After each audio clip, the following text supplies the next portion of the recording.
The illegal immigration problem is going to get worse, not better. The hordes of African men arriving in Lampedusa are heading our way, and we can add them to the hundreds of thousands of men from the Middle East, from Albania and India, who are also on their way. Now, I think it might be time to say this.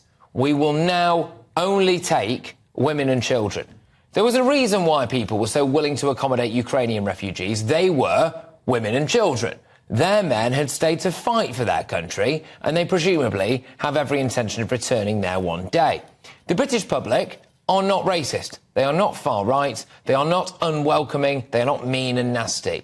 But they don't like being lied to, having their generosity abused, taxpayers' money wasted, and the country used and abused.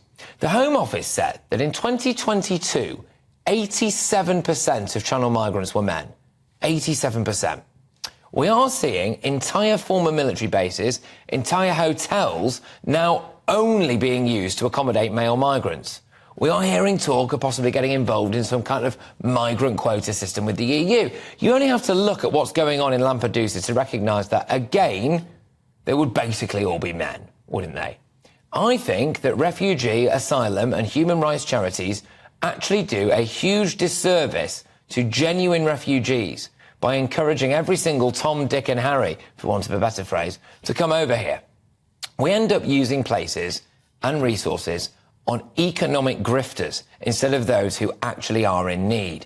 So when there is a genuine humanitarian crisis, we're less likely to be able to react as we would like to. Now, I do not think that we would be seeing protests outside migrant hotels if the locals could see that it was full of women and children.